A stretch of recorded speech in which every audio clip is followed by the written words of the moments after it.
नमस्कार दोस्तों, आपका स्वागत है अपने YouTube channel P for portfolio में। आज हम बात करने वाले हैं एफएमसीजी के one of the market leader Nestle India के बारे में। इसके सपोर्ट और रेजिस्टेंस के बारे में जानेंगे और कहां पर हमें बाइंग इनिशिएट करनी चाहिए उसके बारे में बात करेंगे।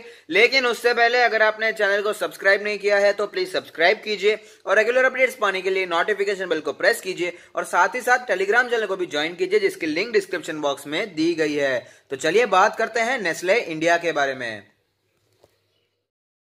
तो आप देख सकते हैं नेस्ले इंडिया का लास्ट ट्रेड प्राइस है 16,695 रुपीज, जो कि है 0.56% नीचे। अगर बात करें 52 वीक लो के बारे में तो वो है 11,265 रुपीज। आप देख सकते हैं कि स्टॉक उससे तो अच्छा खासा ऊपर ट्रेड कर रहा है, लेकिन अपने 52 वीक हाई जो कि है 18,369 का लेवल, स्टॉक धीरे धीरे उससे हमें नीचे आता हुआ दिखाई दे रहा है। अगर बात करें टेक्निकल रेटिंग के बारे में तो टेक्निकल रेटिंग फिलहाल इसे न्यूट्रल बता रहे हैं।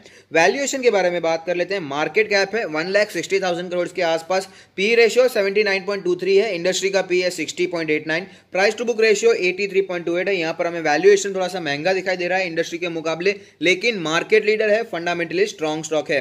डिविडेंड यील्ड है 2.05%, अच्छी डिविडेंड है इसकी। डिलीवरेबल्स की बात करें तो 52.97% की स्ट्रॉन्ग डिलीवरी यहां पर दिखाई दे रही है। चलते हैं चार्ट्स पर, वहां पर कैसी सिचुएशन बनी हुई है उसके बारे में भी बात कर लेते हैं। तो आप देख सकते हैं कि हम लोग चार्ट्स पर आ चुके हैं, जहां पर हमें पता चलता है कि मार्केट क्रैश से पहले स्टॉक 17,000 के आसपास ट्रेड कर रहा था, लेकिन उसके बाद अच्छी खासी हम लोग को गिरावट देखने को मिली। 12,000 के आसपास स्टॉक ने सपोर्ट लिया और आप देख पाएंगे उसके बाद रिकवरी भी फास्ट दिखाई दी थी और 18,000 के भी ऊपर के लेवल पर हमें इसके ऑल टाइम हाई देखने को मिले, लेकिन उसके बाद इसमें गिरावट बनी हुई है, वीकनेस यहाँ पर बनती हुई नजर आ रही है। करंट सिचुएशन के बारे में बात करें तो आप देख पाएंगे कि यहाँ पर ब्लू लाइन जो कि 100 डेज का ईएमए के उसी के आसपास स्टॉक ने फिलहाल सपोर्ट लिया था और हमें अपवर्ड मूवमेंट दिखाई थी, लेकिन पिछले 3 दिनों से यहाँ पर रेड कैंडल्स बनती हुई दिखाई दे रही है जो कि वीकनेस को साफ साफ दर्शा रही है।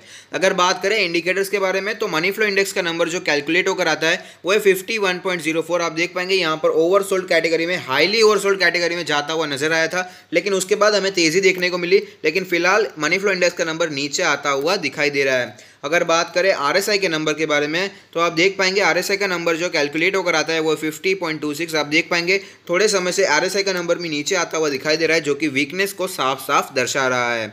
अगर बात करें इसके एमएससीडी के बारे में तो आप देख पाएंगे कि एमएससीडी ने यहाँ फिलहाल तो हमें बुलिश क्रॉसओवर ही बना कर दिया है जो कि तेजी दर्शा रहा है, लेकिन यहाँ पर पिछले 3 दिनों से जो हिस्टोग्राम बनते हुए नजर आ रहे हैं जो दर्शाते हैं कि यहाँ पर वीकनेस बनी रह सकती है और आगे आने वाले दिनों में हमें फिर से यहाँ पर बियरिश क्रॉसओवर देखने को मिल सकता है और गिरावट भी हमने सामने देखने को मिल सकती है।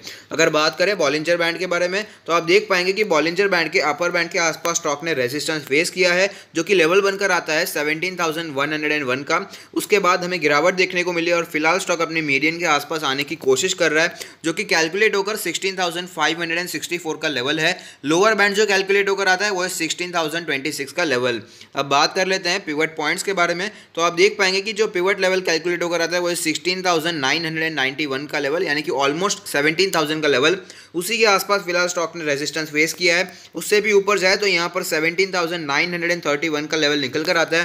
हालांकि ज़्यादा तेज़ी देखने को मिलेगी तो सबसे पहले इसे पिवट लेवल जो कि 17,000 का लेवल उसी को तोड़ना पड़ेगा। नीचे के लेवल्स के बारे में बात करें तो यहाँ पर 16,234 का लेवल निकल कर आ रहा है जो कि इसके लिए सबसे पहला सपोर्ट बनकर आएगा। अगर ये लेवल टूटता भी है तो आगे जो हमें सपोर्ट दिखाई दे रहा है वो है इसके 200 डेज के ईएमए के आसपास जो कि रेड लाइन है, उसी के आसपास 15,295 का लेवल भी बनकर आता है। अब चलते हैं ऑल टाइम चार्ट पर, जहां पर एक कैंडल 1 मंथ को रिप्रेजेंट करेगी, जिससे हमें पता चलेगा कैसी मूवमेंट वहां पर बनी हुई है। तो आप देख सकते हैं ऑल टाइम चार्ट पर हम आ चुके हैं।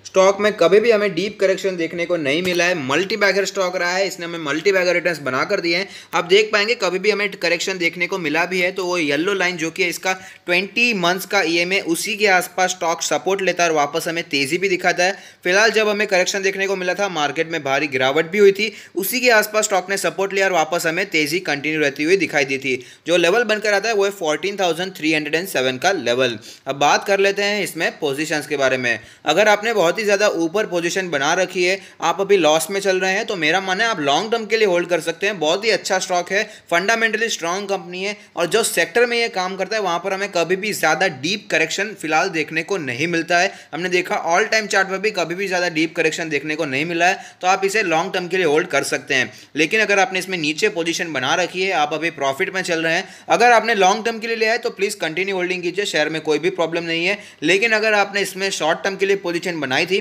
तो आप यहाँ पर प्रॉफिट बुकिंग के बारे में सोच सकते हैं, क्योंकि हमने देखा बॉलिंजर बैंड के आसपास इसे रेजिस्टेंस फेस करना पड़ा है, पिवट लेवल पर इसे रेजिस्टेंस फेस करना पड़ा है, और साथ ही साथ स्टॉक यहाँ पर नीचे आता हुआ नजर आ रहा है। तो अगर आपने शॉर्ट टर्म के लिए लिया है तो आप प्रॉफिट बुकिंग करके निकल सकते हैं।